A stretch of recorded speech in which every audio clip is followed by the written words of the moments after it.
Iron sharpening iron, hit a spark when we speak. Stronger together, yeah, we building each week. Each one reach one, now the whole world know. Big Jack, story time, walk, talks, let's go. All right, welcome to the Iron Sharpening Iron Show. I'm your man, Big Jack. This is where we prove we are stronger together, that if each one would reach one, we can all grow and glow. And I got my man with me, my co-host. I don't even like to say co-host because he knows. Oh, but man, Walt hey. Talks in the house. What's up, Walt? What's up, man? Hey, man, I'm officially well, what exactly do you need to talk to him for, guy? How you doing, Jack? I'm doing well, I'm your bodyguard, man. Your little guy is your bodyguard. How about that, man? What's going on, bro? How you doing, sir? It's all good. It's all good. Look, always happy to be here. You know, anytime we can kick off another show, another month. It's hard to believe we're in the month of May. Yeah. And you know how that goes. So I said I was going to try something different this month. I said for May, every show we're going to try to start with the month name is, well, it starts with an M. So this is going to be something with an M. Okay. So I'm really thinking my mental, my psyche. Okay, I was about to say, where we going with this? Okay. Yeah, so, no, this is not Sesame Street. And I'm just trying to figure it out, man. The letter M. Yeah. Okay, so but the letter M, and it's going to be more on the mental side of it. So I think really, you know, we know that your mental health is just as important as sometimes your physical health. And I say they all together. So I'm not trying to try to separate the two. I'd say more important. I'd say more important, man. Yeah, I'd say more important, man, because your brain is I mean, garbage in, garbage out, right? It controls the rest of the that's the program, man. So yeah, I would say more important. I mean, I'm sure some people argue me on that, and I have no official training in brain management. You put that out there. But definitely your mental, what you think, you are what you think. I believe that 100%. Yeah. Well, and that's important. So today we have a guest with us that's going to help us not so much reprogram ourselves, but it's going to help us with our thinking. It's going to open up our mind sight as far as how we see things. A lot of times we see it with those blinders on. We've got that tunnel vision. So it's good to have somebody that might be able to take us and show us how to improve that. I'm excited. Oh, yeah. I want to definitely get this our guest up on the stage so we can take this journey down. I don't know what we're gonna call it, but no, it started with an M. So we're gonna say memory lane or whatever. I got it. So what's gonna happen today? He's gonna help us and our guest get out of that myopic mindset. There's your M's right there. Yeah, there's your M's right there. You know what I mean, man? See what I mean? 6th grade spelling champ, man. I've been trying to tell you for years, man. The 6th grade spelling champ. Man, that myopic. You're trying to get away from that myopic mindset, you know, that one-track mind. We're trying to broaden our horizons, test the depths of our imaginations, and see what we can come up with. Well, let's get them on the stage then. You ready? All right. Let's do it. All right. Thank you all for coming out and hanging out with us at the Iron Sharpening Iron Show.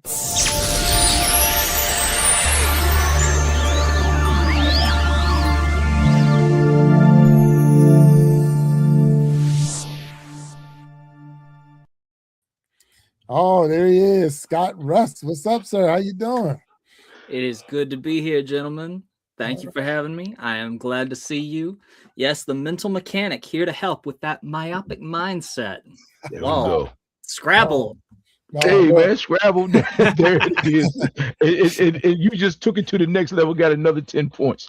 It is. So, Scott, welcome to the Iron Sharpening Iron Show. I'm your man, Big Jack. This is Walt Talks. This is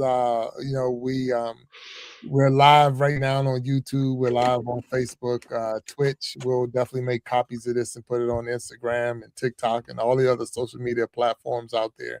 But and it's a show where we we know we are proving that we are stronger together, that if each one would reach one, we can all grow and glow. And I'm so grateful to have you on the show with us today.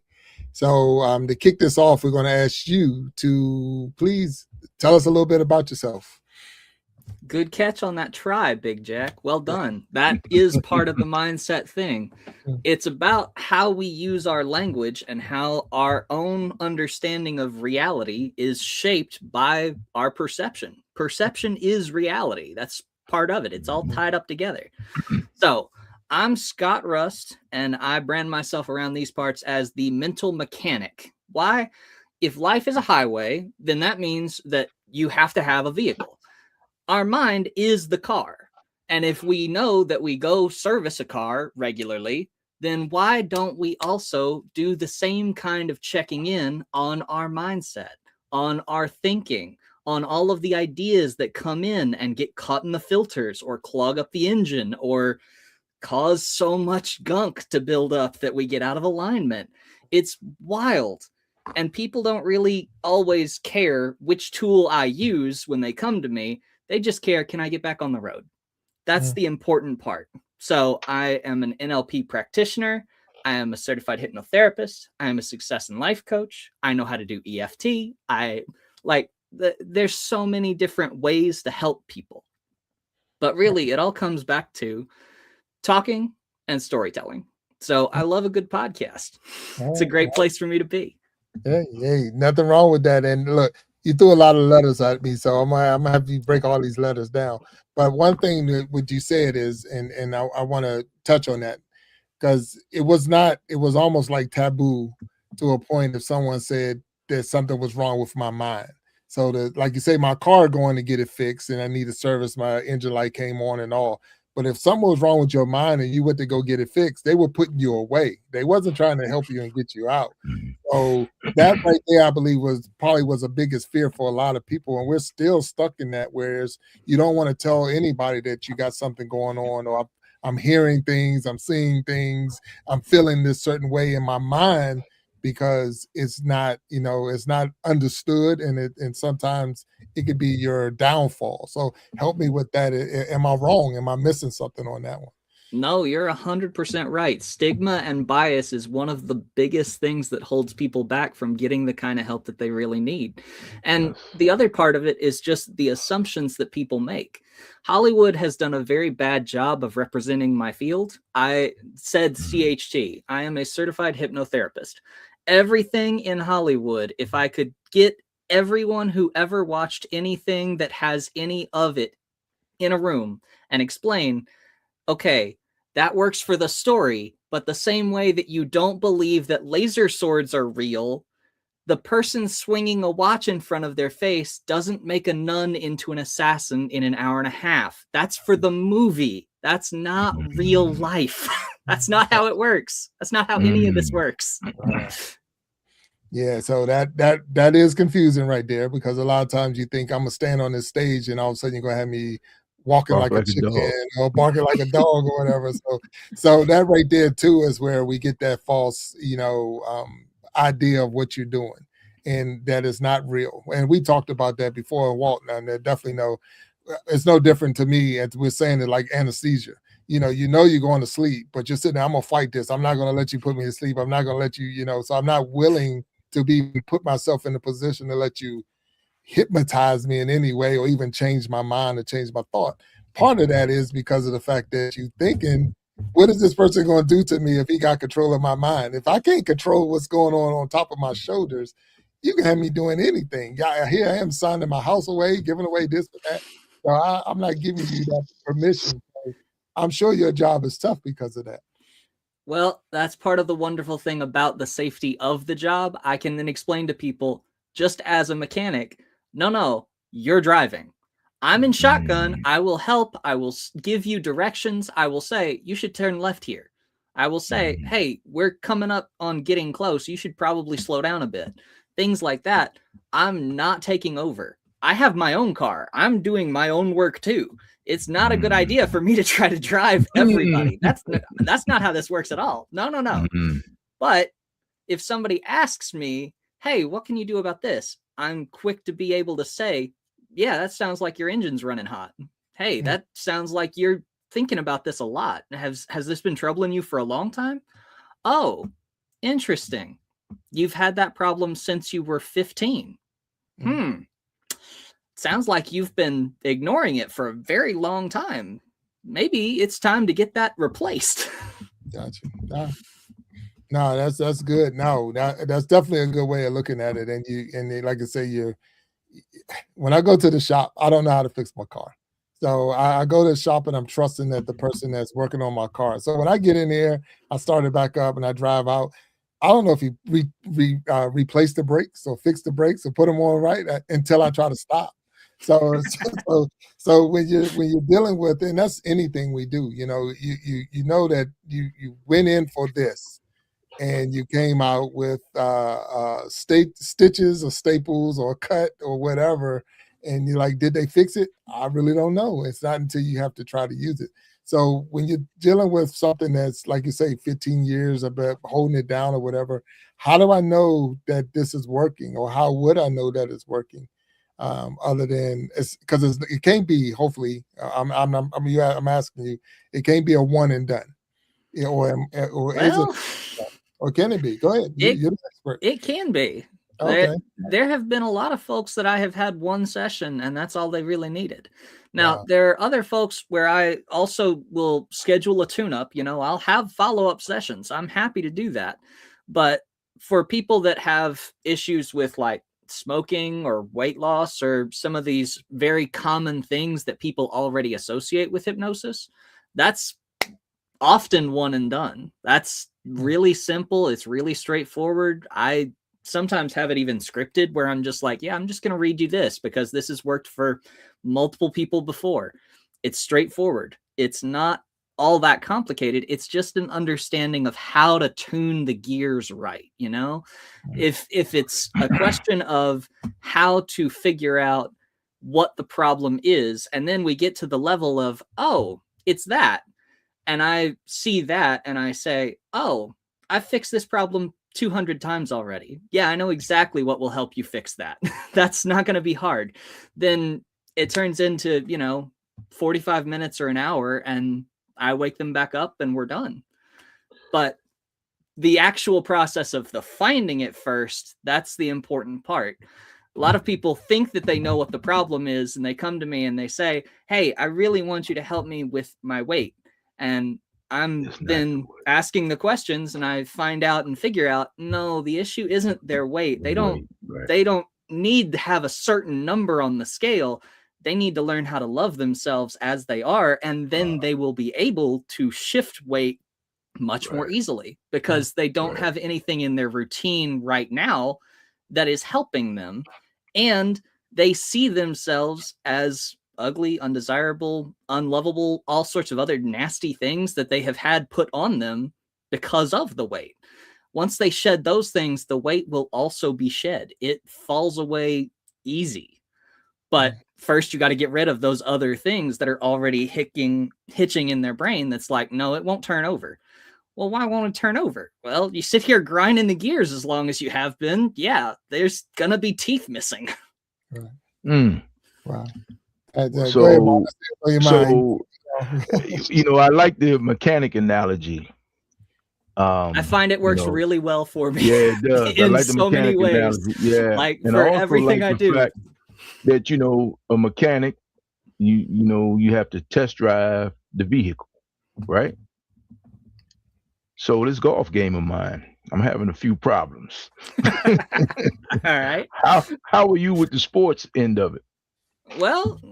Well, there are aspects of it that people do use for sports. There's visualization training. There's the performance anxiety aspect. There's, people apparently, and I've seen the study cited multiple times. I don't know if it's really still true, but apparently it is a more commonly held fear to be afraid of public speaking than it is to be afraid of death.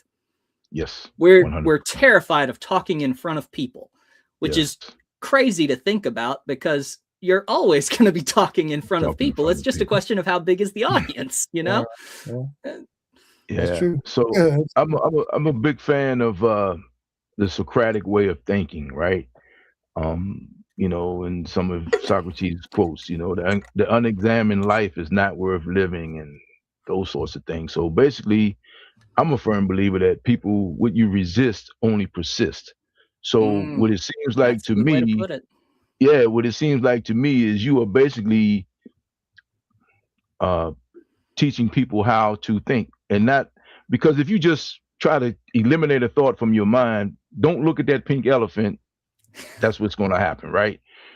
But if you kind of allow those things to come, my experience, my personal experience, because I've been working on with myself for a while.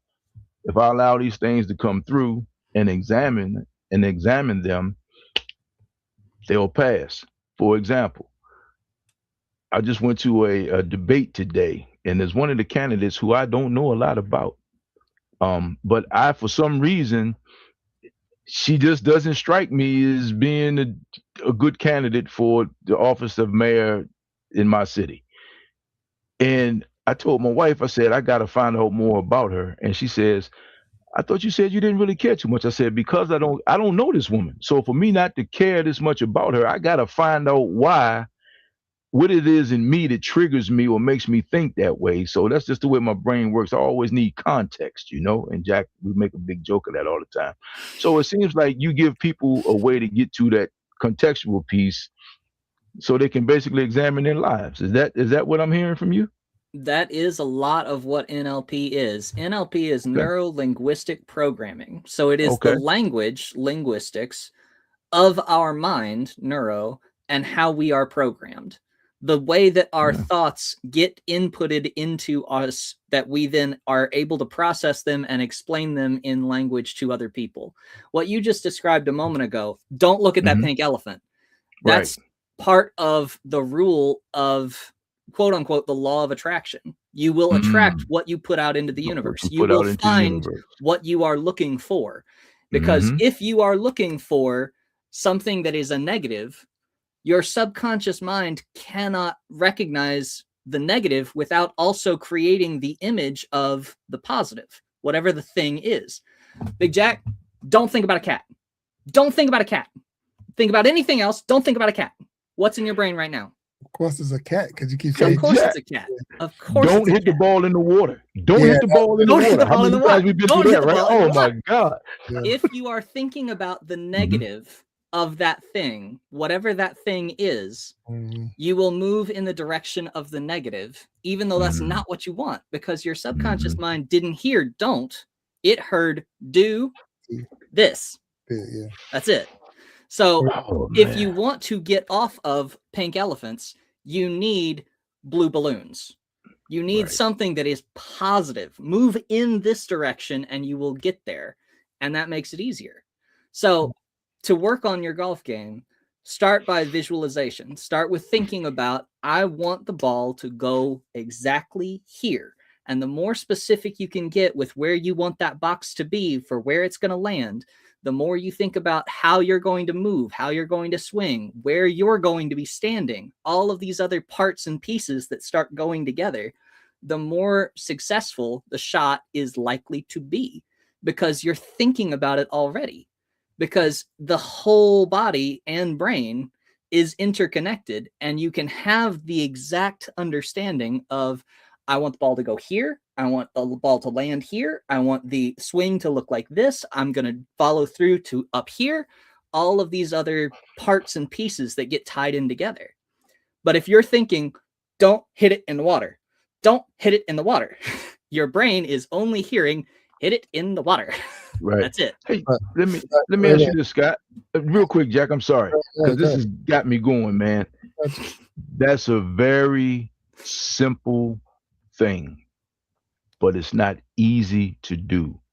No. What is it about the way we are wired that does? Because that's basic. I mean, that's great information. We all know that. We've all been told that. Our wiring that goes with that is the same as driving on an old stick shift versus driving on an automatic. It is the difference between survival instincts and society. Our old patterns, the survival instinct was, hey man, don't get eaten by a tiger. That's it. That's the most important thing. If you do that today, you are successful. That is a great day. You didn't get eaten. Good. Do that again. And so we were patterned at the beginning to notice the negatives and learn to avoid them. That was easy. That's the important thing. If you find fruit, that's great. It's nice to have it now and again, but like that wasn't as important as don't get eaten. Right. That was really, really important. Mm-hmm. So our brains developed that as the pattern for all of the pattern recognition to start with. And so deleting negative now, because we live in a society that is very different and is structured very differently, and we don't worry about don't get eaten nearly as much as we worry about, does the boss like me? Am I doing a good job? Am I successful? Am I making money? Am I going to have enough money? All of these other things that are not bad constructions necessarily and are not wrong in and of themselves, but are not as simple as don't die. That's it. When that's the goalpost, it was very easy to cross that because you're starting at the 1 yard line every single day. It's just, yes, I survived. Great. We're doing great. But now we're moving the goalposts and we've got to go a full 100 yards every day to make it feel like we are keeping up if we are still succeeding. And when we're doing that, we have to be able to do it without carrying the weight of the training dummy saying, hey, man, just survive. That's it. If you survive, you're good. So we got to shed some of the negatives and get rid of those things that we're supposed to not focus on if we want to actually be able to run the course, because it's going to be a lot easier when you know what you are supposed to be focusing on. The other analogy that I use for it is talking about railroads, because if we lay rail track from Atlanta, Georgia to New York, that train can run New York to Atlanta all day, every day, again and again and again. That's great. But you have to have laid track that direction first. So if your subconscious mind doesn't have a clear picture, doesn't have a goal, doesn't have the dream, you don't know where you're going, you're just trying to lay track at all, then you're going to move. You're going to have a sense of movement. You're going to have momentum. You're going to be going, doing, finding, being, whatever it is. But if you wanted to get to New York and you weren't going north, you're going to have a hard time getting to New York from Atlanta. You're going to end up in San Francisco and you're going to be looking at the bay saying, wait, what? How did I get here? That's not right. Come on, man. And while you're sitting there kicking yourself and feeling bad about it, you just have to sit and deal with the understanding, oh, I didn't think about where I was trying to go. I just felt like I needed to be moving. Go somewhere. And people, that's not the same thing. Which answers the thing. Same destination. So when people say, I just want to be happy, you have to say, what does that mean? What does that look like? Exactly. I want to be successful. What does that look like? What does that mean? Yeah, what does that mean? I want to be happy. Like? I love that for you. What Scott, let me say this, man. I really enjoy talking to you because these are the things I ask on a regular basis, and I've been almost kicked off the show a few times asking these questions. So, man, I appreciate you.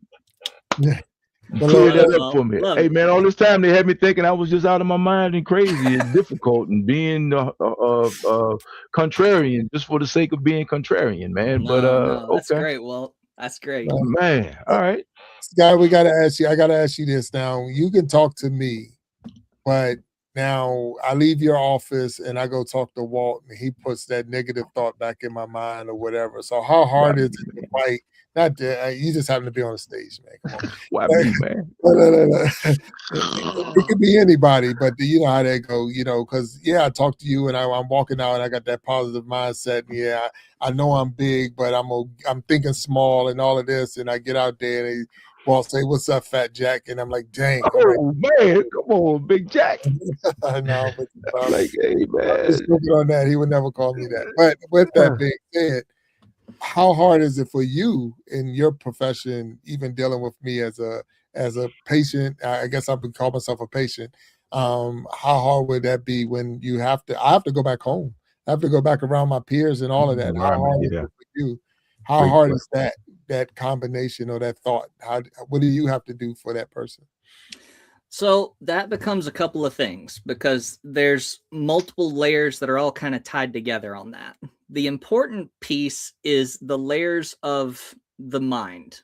Like builds from a base, and that lowest, deepest layer, the very biggest, broadest base, is identity. What we identify as, what we take on as our identity, that is so fundamental to us that we build everything else on top of it.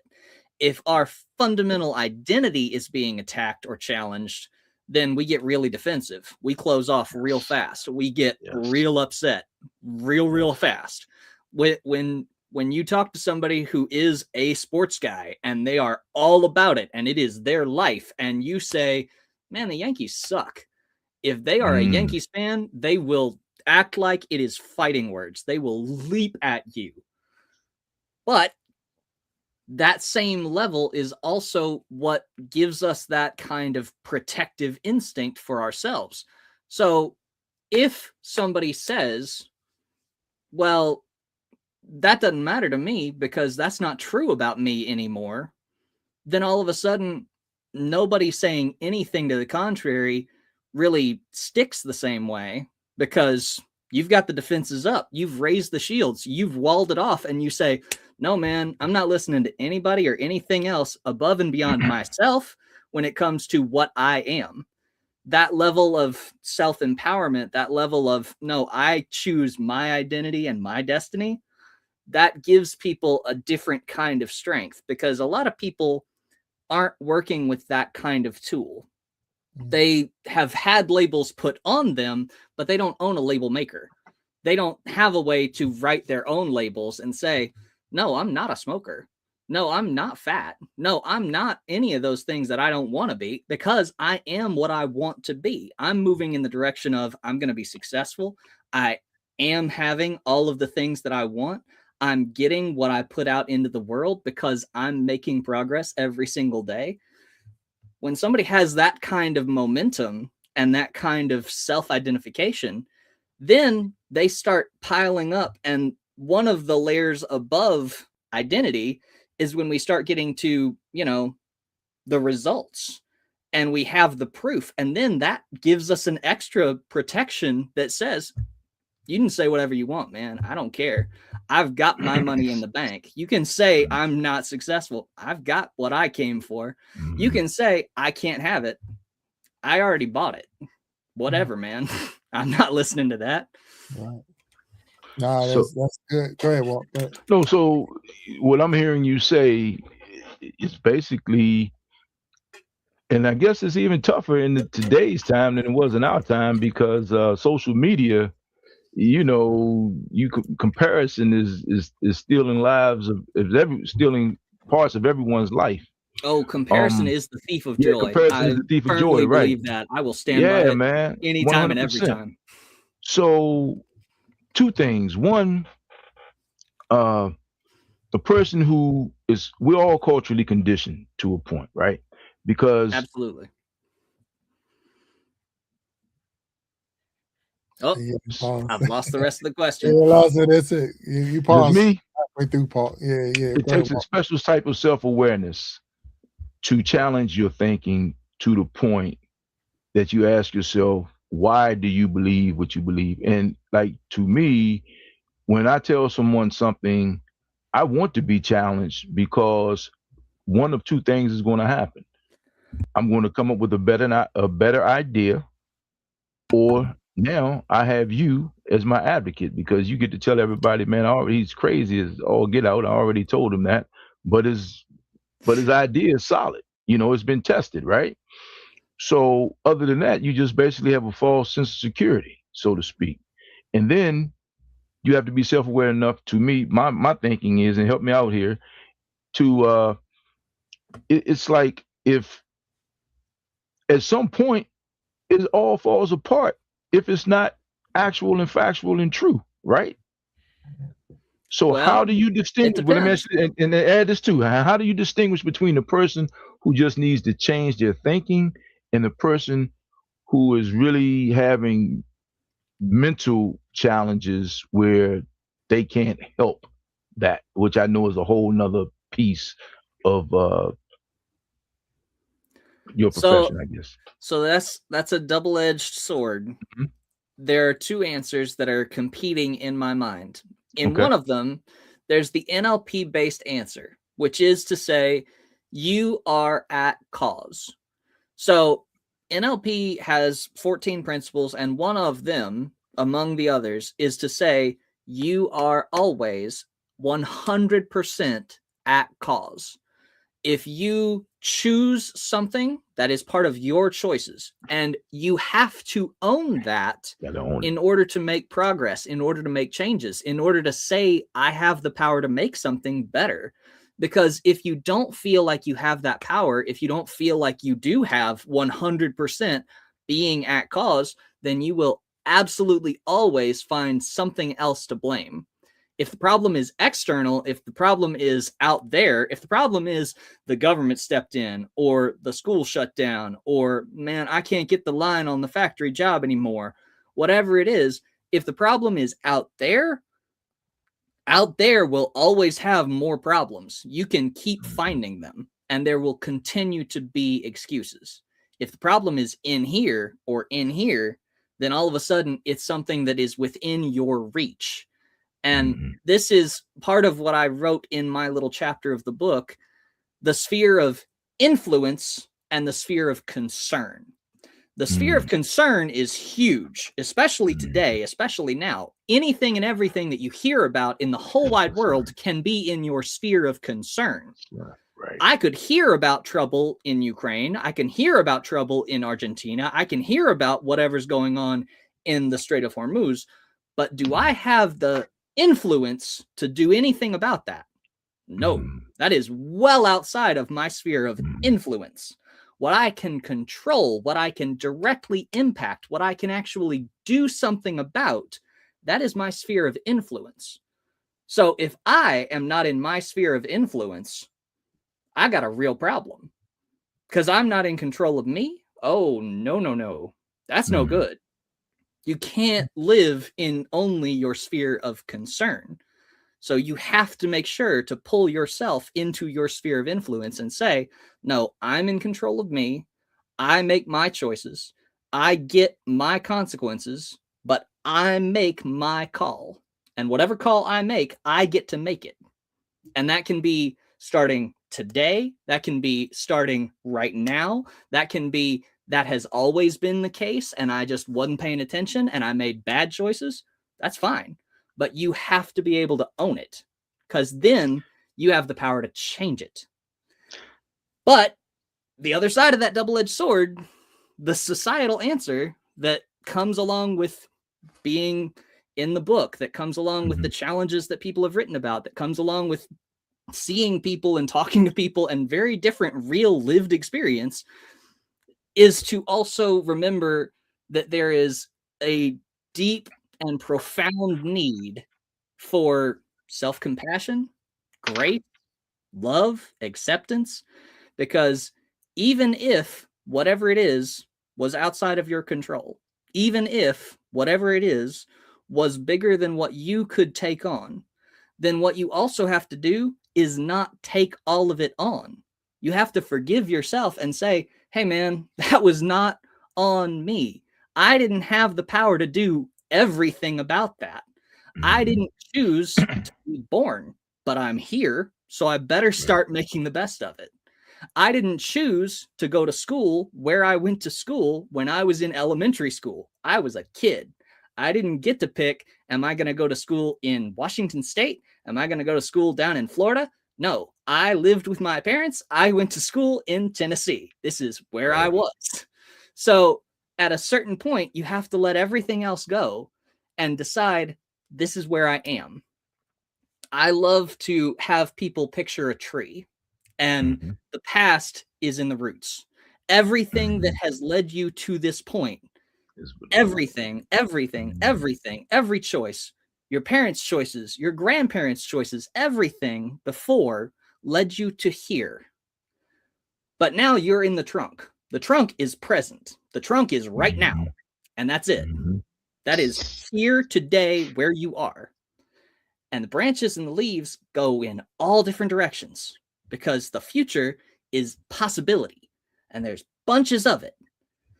Whatever else happens out there, the trunk is going to keep growing and the present is going to keep being present. And there's only going to be the one thing, and that is the decision. Do you grow or do you die? Because if you want to keep going, you have to keep growing. And that has to be growing in a healthy, balanced, focused way, not in the cancer way, where it's just, no, we just grow. We just grow everywhere. No. Intentional, focused in your sphere, but growing. Because if you don't, the tree gets cut down and there is no more future. There's just everything that led you to here. So that's basically Stoicism 101, right? I mean, we're more concerned about, it's more about what we think of an event than the actual event sometimes, right? But then, help me out with this. It seems like just as humans,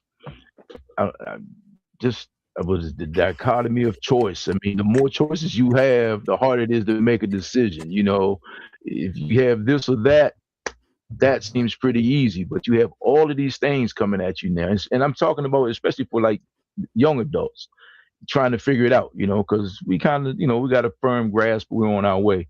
But man, I can't even imagine being, you know, 12, 13 with the internet, Instagram and Facebook. Yeah, I shouldn't have had trying to figure it all out, man. I mean, that's a crazy thing. And then, like you said, the choice thing hits me because you always have a choice. Sometimes not making a decision, that's your decision. But we get hung up as humans, we get hung up in not liking our choices. So we think we don't have the right. You can make a decision, and people who like have been prisoners of war or in prison, you know, they basically, hey man, you know, I'm probably more free than most people out there because they're on the program. They know who they are, and they know what decisions they can and cannot make. And again, it seems pretty simple. It is, but it's not easy. It's not easy. So you help people get to that point, and that's pretty cool to me, man. That's pretty cool. Yeah. So Scott, I'm gonna ask you a question. How did all this start? So this mindset, did you go to school for it? Was you know, I'm sitting one day in my room and I say, you know what, I want to. How did it all come to be? A little of yes, a little of no. I did go to school. I went to school for theater. That was third school, different times. This started when I was a freshman in college. I was in an ROTC program. It was a very different time in my life, as you can see. But I thought for a while that I was going military. And one of the events one evening was mandatory fun. You will go, you will smile, you will do what you are told. Yes, sir, I will, or else I will be here doing push-ups. I think I'll go. We'll see. It could be fun. Even if it's not fun, it's more fun than push-ups. So I went. I get to the gym, and there is a stage hypnotist doing a show. He brings out his volunteers. He's got a bunch of people that came up. One guy in particular stands in my memory the most because he must have been like 350 pounds. I mean, he was a great big guy. And nothing wrong with that. But when he went under, he fell out of his chair. And he fell down with enough of a thud that I was like, oh, that's not a paid actor. No. Actors pratfall. Actors catch themselves. He just thud. I mean, he went limp like a puppet with the strings cut. It was crazy. 20 minutes later, that same guy is brought up thinking, and this was what the guy said, you're the OBGYN on call. The woman next to you is giving birth, and you've got to help deliver the baby. Ready, go. And he lights up. Nurse! He's screaming. He's running for the wall, the first aid kit, the AED. He's freaking out. The guy puts him back under as he's coming back to the stage with the first aid kit from the gym wall. I'm like, oh my God. He really thought for a minute there that he had credentials and was the doctor on call. Crazy. Full crazy. Wild to see. We get to the end of the show, and he tells everybody, go back to sleep. Now, I don't want anybody following me. I don't want anybody angry with me. I don't want anybody getting upset. Y'all won't remember any of this embarrassing nonsense you did until after you get out the front doors. When you hit fresh air, you will remember all of it. It was a great show. You had fun. It was a great time. But you won't remember until you get to the front doors. Because I'm parked in back and I'm leaving. And he wakes him up and he takes his bows and he leaves. This guy's friends meet him at half court. They're all really excited. That was so great. That was so funny. That was so stupid. That was hilarious. Do you remember anything? What? What happened? When does the show start? Where did the guy go? What are you talking about? I didn't do anything. What's going on? He's just 100-yard stare. He's gone. He's full gone. The lights are on and nobody is home. Wow. They get him to the front door and it's a threshold moment. He's in the gym. What are you talking about? What happened? When does the show start? Where did the guy go? Nothing happened. I didn't do anything, man. Stop it. He hits the door. His first words are, "Oh, shit. It worked. What the fuck?" And I go back to my dorm room that night with 3 things in mind. Number 1, it's real. So number 2, it can be learned, which means number 3, I have to go learn this right now. I have to figure out, how did he do that? What did he do? How does this work? Why does this work? All that I can find. And I go home and I start researching. I look online. I'm watching YouTube videos. I'm chatting with people. I'm reading subreddits and other things all over the internet. I do not recommend this as the way to get into it for people, but this was what I was doing because I was 19 and had no other idea of what to do to look into it. So many years pass and I go to different schools for different programs from that. And I get into a theater degree. At the end of a semester in a theater degree, you don't really have the same kind of tests or exams that everybody else is stressing out and studying for because you did the show. The show is the exam. If the show went off, you're done. I still did the tests. We still had finals, but like our finals were really easy comparatively because we did the show. When you did the show, that's the test. I mean, it happened 4 weeks before that. So all of my friends are stressed out and up to their necks in studying and thinking about staying up all night instead of getting real rest and not sleeping right. And I'm just like, I gotta help you guys out with this somehow. Okay, who needs something for a headache? And I just talk to them. I just start talking and I have that nice calm voice and it's real easy to start to slip down and go slow, nice and soft and real gentle and just let them doze out for 20 minutes at a time. And I think they're just taking a nap, but they wake up and they tell me, "No, I feel so much better. I'm great. That was excellent. Thank you." So I get to the end of that and eventually I'm like, well, that was worth something.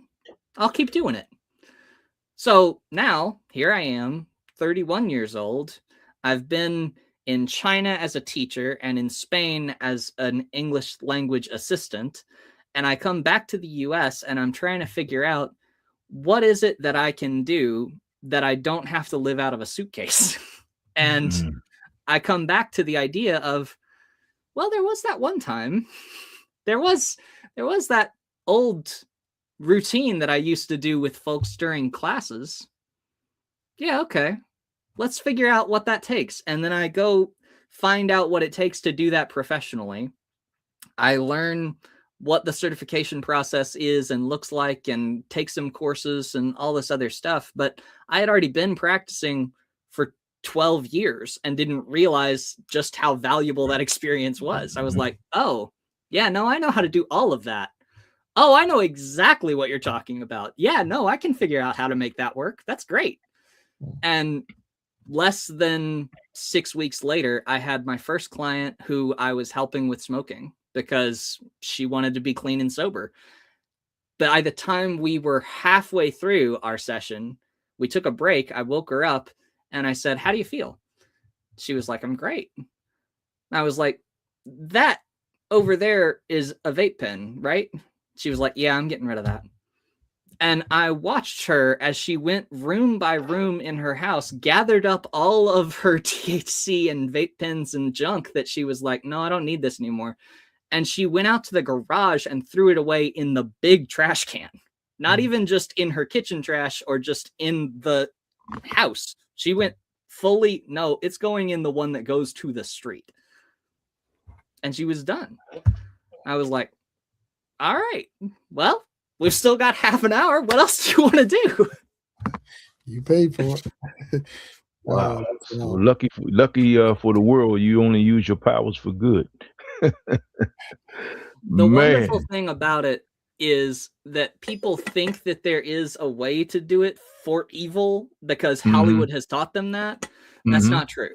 That part falls firmly under the whole Rome wasn't built in a day thing. Okay. If you wanted to make a nun into an assassin in an hour and a half and told them to kill the Pope, you better be in Hollywood, because everywhere else that doesn't work. That's not how it works. The limitations on hypnosis are three things predominantly. This is what I tell people, at least. Number one, the morals and ethics of both people. I'm not going to do something that I think is unethical. I'm not going to let them do something. I don't suggest something to them that I don't think that they would like to do.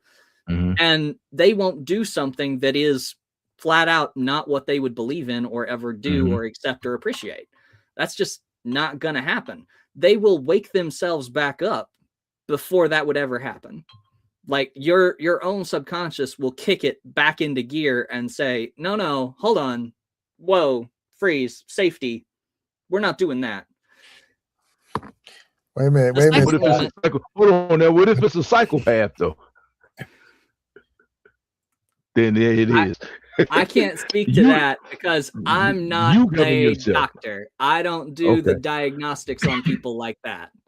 Okay. What I can say is I won't do any of that, and I don't think that they would do any of that, and I'm not going to try to test it anyway because it's a lot safer and easier to just not worry about that. There you go. The second limit is the imagination.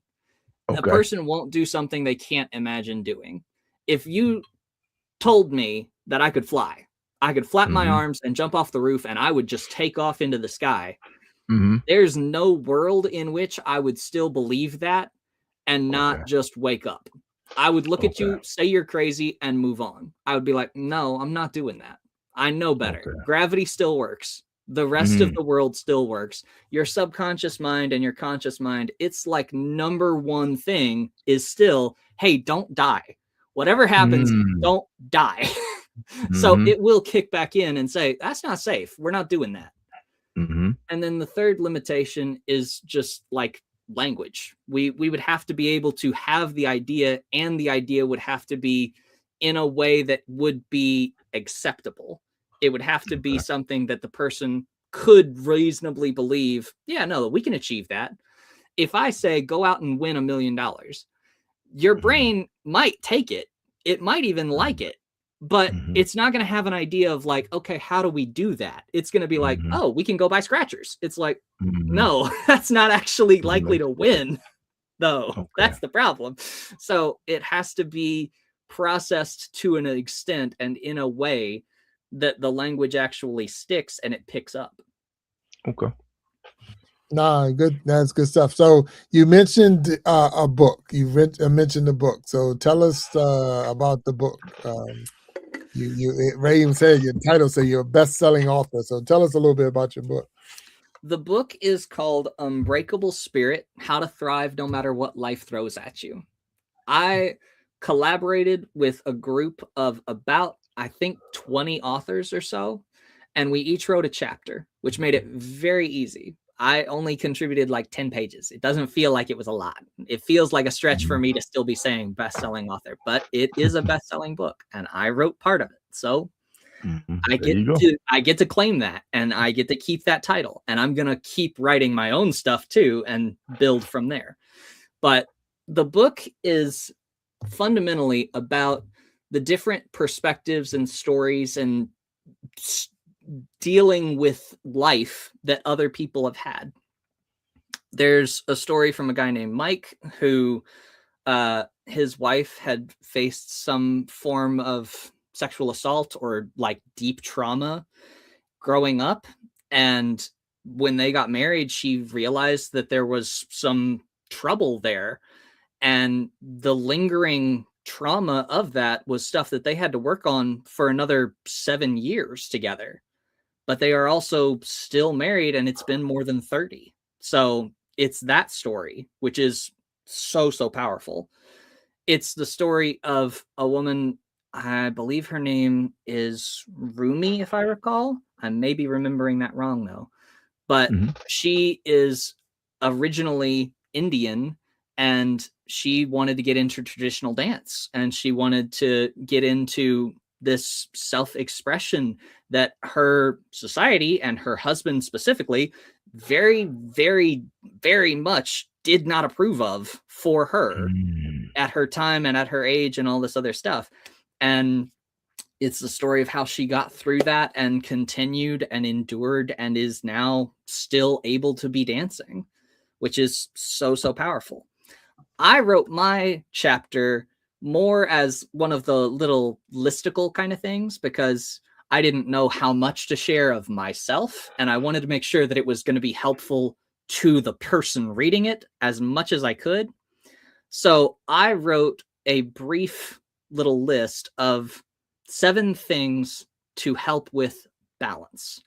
I personally believe that balance is the number one thing that the world needs more of, and that helps us with our problems the most. That whole law of attraction piece of knowing what you don't want is fine, but knowing what you do want is better, goes along with this understanding of if there's a time for everything and everything should have its time, then it's not good to not feel feelings. Maybe that means anger. Maybe that means sadness. Maybe that means happiness. Maybe you should have joy. That's good. But you should also have a healthy outlet for all of those other things. If you excessively focus on, I can't be angry. I can't be angry. I can't let them know that I get angry. Then it's like, hey man, rage room. Rage room exists. It's a great thing to go do. Have fun with it. Break some stuff. That's fine. Just don't break yourself or somebody else, because that's not. Have healthy outlets. Have creative outlets. The very first one, as I recall my list, was, hey, do something, make something. Do a thing with your hands. I don't care if it's paint. I don't care if it's watercolor. I don't care if it's crocheting, knitting, whatever. Make something, because it's so much easier to fight the existential dread of the looming shadow of inevitability or mortality or anything else when you can also sit there and hold a pair of mittens and say, I made this. Like, just something. You can't soak in all the time. Human beings are not sponges. We're more complicated than that. If you only get things coming in and you never let anything out, that isn't healthy. You'll build up some kind of tension that's just like, I need to make something. I need to do something. I need to break something. Get a hobby. Get a way to break something out and let it go. It's better for you.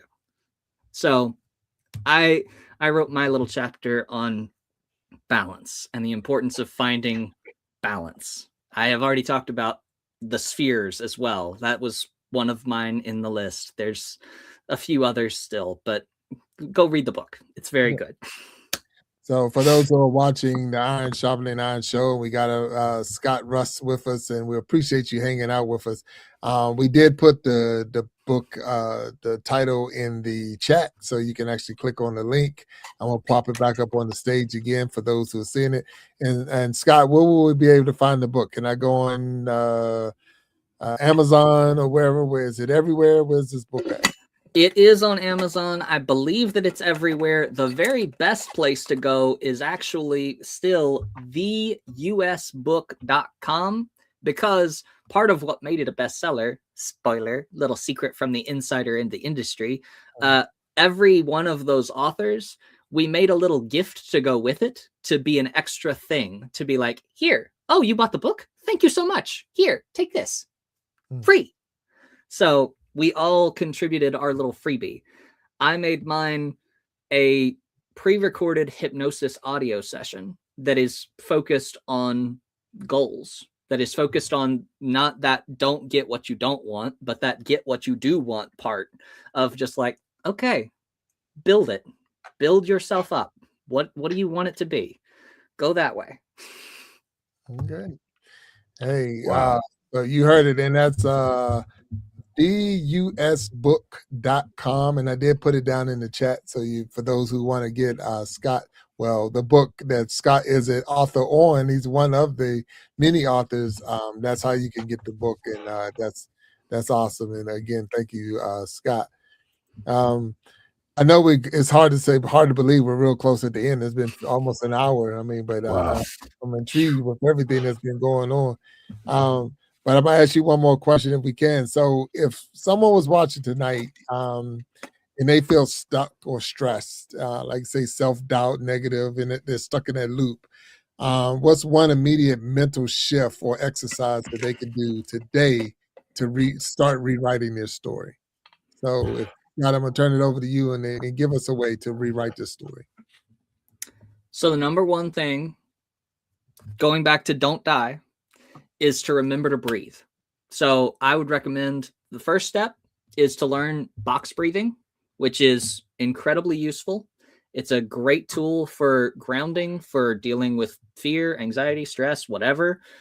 4 counts of breathe in, 4 counts of hold, 4 counts of exhale, 4 counts of hold out. Box breathing is the first place to start, because no matter what else is going on, if you are sitting there counting and breathing, then there's going to be very little else that continues to distract. The brain starts to slow down, the body starts to slow down, everything gets a little easier. Then the second part of that goes along with it and is more of the mental. It is to take a pause, take a beat, take a break, take a breath, take a moment, and to zoom out. Now, I want to be careful here because there are people that fully dissociate and then they're just gone from themselves for a long time. That's not what I mean. I mean, think of it as in video game terms, where you're able to be in first person and you're able to be in third person, and you're just right over your own shoulder.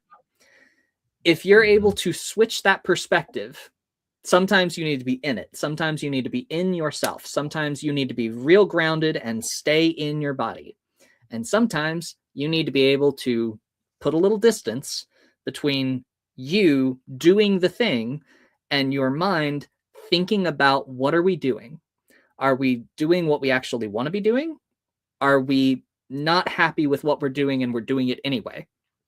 If it has been 3 hours on TikTok or 2.5 hours of scrolling Facebook and you don't feel like you've gotten anything done, it's time to check in on that and be like, okay, hold on, wait, what are we doing?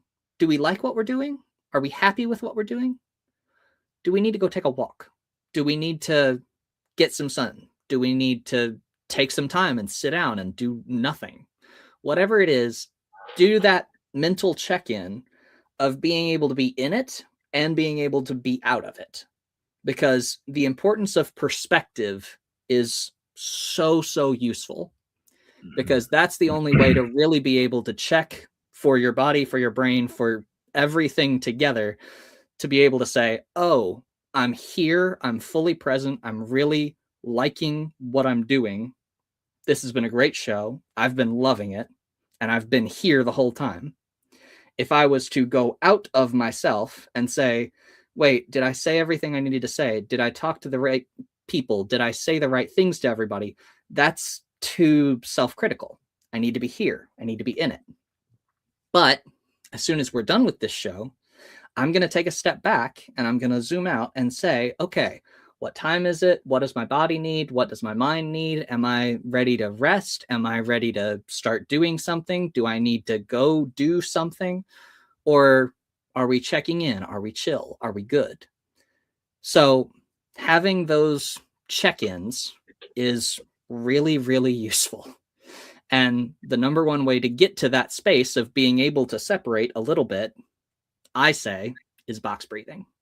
So 4 counts in, 4 counts hold, 4 counts out, 4 counts hold. Because if you slow down intentionally, then you will be able to pick the right direction when you know where you're going. It makes it so much easier to get there. All right. Wow. Okay. I appreciate it. No problem. Hey, Walt, you got anything before we roll? Hey man, that box breathing is good. Hey Jack, even on the golf course. But you're 100% right, man. I mean, if you just kind of slow down, you know, in my other life, Scott, I was a firefighter, and you know,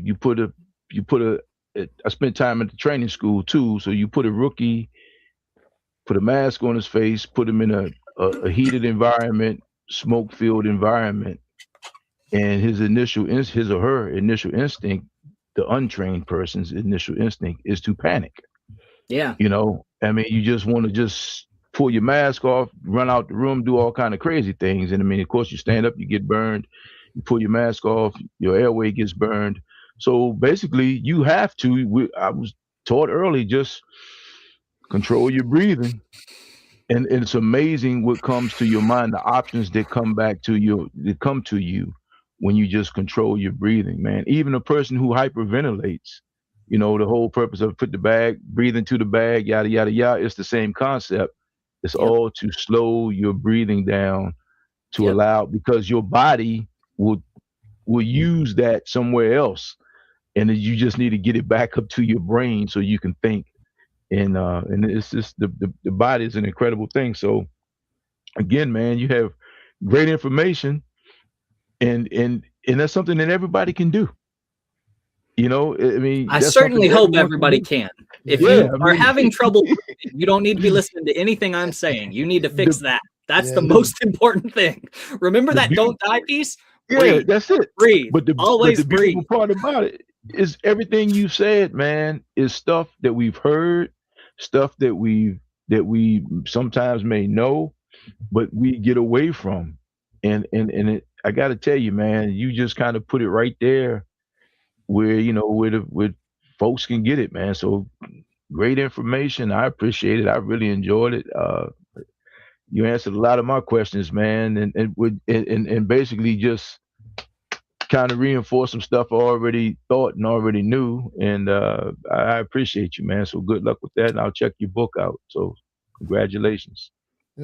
Thank you. Well, it's been lovely being on. All right. Big Jack, back to the host.